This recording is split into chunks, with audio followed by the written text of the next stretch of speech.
GhostMail Episode 11, Part 1, Echoes in the Dark, a Supernatural Encounter. In the heart of the bustling city, amidst the chaos of construction, there lay a tale of the supernatural that chilled the souls of those who dared to tread into the depths of an abandoned building. It was September, a time when the summer heat still lingered in the air like a haunting memory. I found myself amidst the renovation works at the largest mall in the district, laboring away alongside my fellow workers. Each day, as we approached the midpoint of our tasks, we were obligated to venture into the eerie depths of the middle floors to restore the systems to their rightful order before continuing our labor. These middle floors, shrouded in the darkness of ongoing renovations, resembled more of a derelict ruin than a functioning part of the mall. Only a narrow path was cleared amidst the debris, and once inside, there was no illumination to guide our way. Despite the lack of light, the urgency of our work pressed on, and soon it became routine to navigate the darkness. One evening, as the clock struck 7 and the workers completed their duties, I found myself alone in the dimly lit corridor. Time was of the essence, and without a moment to spare, I ventured forth, my heart pounding in my chest. Fear began to claw at the edges of my mind as I made my way deeper into the darkness, and to quell my rising terror, I began to sing softly to myself. "Will you come tonight?" I sang, the lyrics of a popular song echoing through the desolate halls. But before I could finish the first line, a voice cold and distant joined in, completing the verse. Startled, I quickened my pace, but the haunting melody followed me relentlessly, each note piercing through the silence like a dagger to my soul. Panic seized me, and in a frenzied sprint, I fled towards the nearest exit. Arriving at the door, trembling hands fumbled with the lock, but no matter how hard I tried, the key refused to turn, as if held back by an unseen force. Desperation consumed me as I struggled against the stubborn mechanism, my mind racing with thoughts of the sinister presence lurking in the darkness. Was it merely my imagination, fueled by fatigue and fear? Or was there something more lurking within the shadows, something ancient and malevolent, stirring from its slumber to haunt the living? As I stood there, trapped between the realms of reality and the unknown, one thought echoed in my mind with chilling certainty. The past, with its secrets and horrors, can never truly be laid to rest. GhostMail Episode 11, Part 2, The Enigma of Emanuel Swedenborg, a Supernatural Tale. In the heart of Stockholm, where ancient cobblestone streets wind through the city like veins of history, there lies a tale woven with threads of the supernatural. A story that revolves around the enigmatic figure of Emanuel Swedenborg.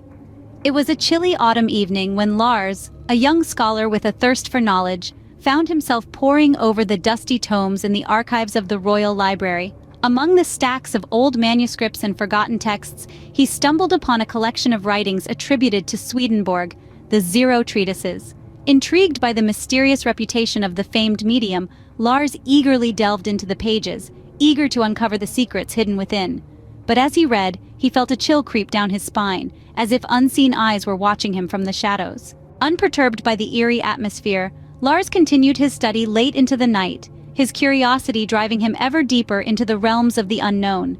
But as the clock struck midnight, a strange sensation washed over him, and he felt as though he were being drawn into the pages of the Zero Treatises themselves. Suddenly, the air around him crackled with energy, and a figure materialized before his eyes, a spectral apparition clad in the garb of a bygone era, its features obscured by a swirling mist. "Lars," the ghostly figure spoke, its voice echoing with an otherworldly resonance, "you have delved too deep into the mysteries of the afterlife, and now you stand on the precipice of darkness."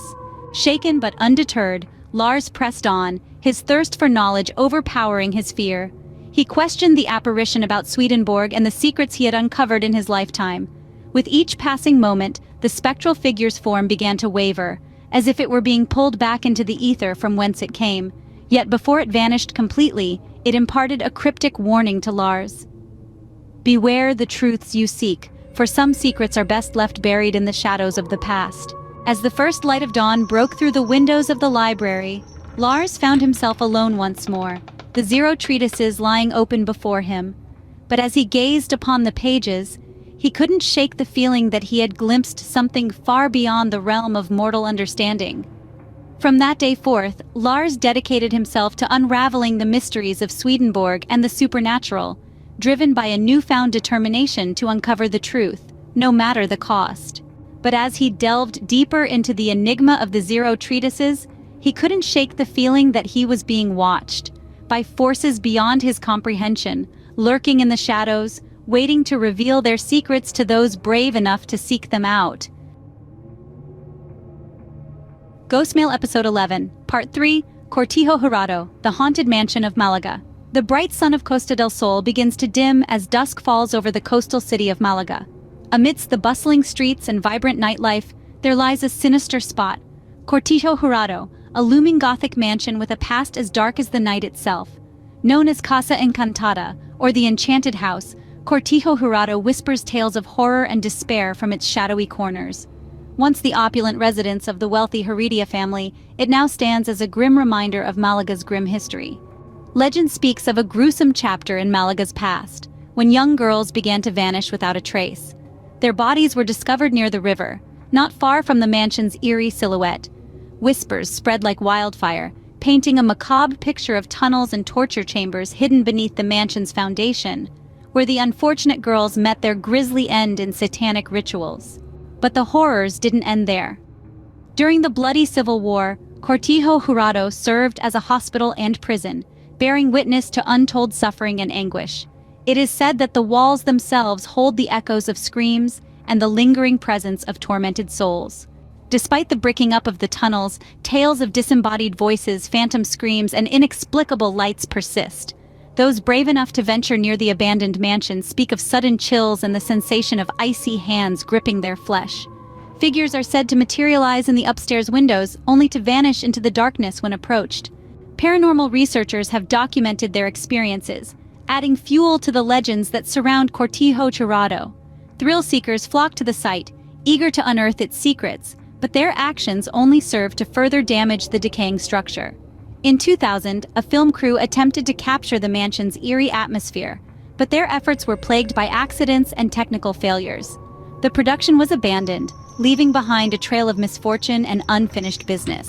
Despite plans for renovation and transformation into a luxury hotel, Cortijo Jurado remains abandoned, a silent sentinel overlooking the motorways as cars whiz by, oblivious to the horrors that lie within. It stands as a testament to the darkness that lurks beneath Malaga's sunny facade, a true haunted house waiting for brave souls to unlock its mysteries, if they dare. GhostMail Episode 11, Part 4, The Haunting of Kellie's Castle, A Paranormal Encounter. The sun had begun its descent, casting long shadows across the sprawling grounds of Kellie's castle.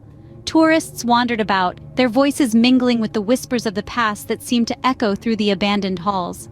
As twilight enveloped the ancient mansion, a chill settled over the air, sending shivers down the spines of those brave enough to explore its haunted corridors. Among the visitors was a young couple, Sarah and Michael, eager to uncover the mysteries hidden within Kellie's castle. With flashlights in hand, they ventured into the dimly lit interior, their footsteps echoing against the stone walls. As they wandered deeper into the heart of the mansion, Sarah couldn't shake the feeling of being watched. She glanced nervously over her shoulder, half expecting to see a ghostly apparition looming in the darkness. Michael, sensing her unease, wrapped an arm around her shoulders, offering reassurance. "It's just your imagination, Sarah," he whispered, though the tremor in his voice betrayed his own fears. Together, they pressed on, their curiosity driving them forward despite the creeping sense of dread that hung in the air. They explored room after room, each one filled with relics of a bygone era, dusty furniture, crumbling tapestries, and faded photographs lining the walls. Suddenly, Sarah froze, her gaze fixed on a figure standing at the end of the hallway. Michael followed her line of sight and felt his blood run cold. There, bathed in an eerie blue light, stood the ghostly apparition of a man. He was tall and gaunt, dressed in outdated clothing that hung loosely from his skeletal frame. His eyes were sunken pits of darkness, staring out from beneath a tangle of unkempt hair, and though his features were twisted in agony, there was a haunting familiarity about him that sent shivers down Michael's spine. "Who are you?" Sarah stammered, her voice barely above a whisper. The apparition said nothing, its gaze fixed on them with an intensity that made their skin crawl. And then, without warning, it began to move, gliding towards them with unearthly grace. Panicked, Michael grabbed Sarah's hand and pulled her towards the nearest exit, their footsteps echoing through the empty halls. But no matter how fast they ran, the ghostly figure was always just a few steps behind, its presence looming ever closer. Finally, they burst out into the cool night air, gasping for breath as they stumbled onto the overgrown grounds of Kellie's castle. They didn't stop running until they reached the safety of their car, the engine roaring to life as they peeled out of the deserted parking lot. As they sped away from the haunted mansion, Sarah couldn't shake the feeling of dread that lingered in the pit of her stomach. And though Michael tried to reassure her that it was just a trick of the light, they both knew deep down that they had encountered something truly otherworldly within the walls of Kellie's castle. For centuries, the ancient mansion had stood as a testament to the folly of man, a monument to hubris and despair. And though its halls may now lie empty, the ghosts of the past still lingered within, waiting to ensnare unsuspecting souls in their eternal torment. Hey there! If you have any experience with real-life encounter with ghost, paranormal, horror, and/or any supernatural events, please share it with us at ghostmail.xoxogossiplips@gmail.com. Thank you for watching and see you on the next video.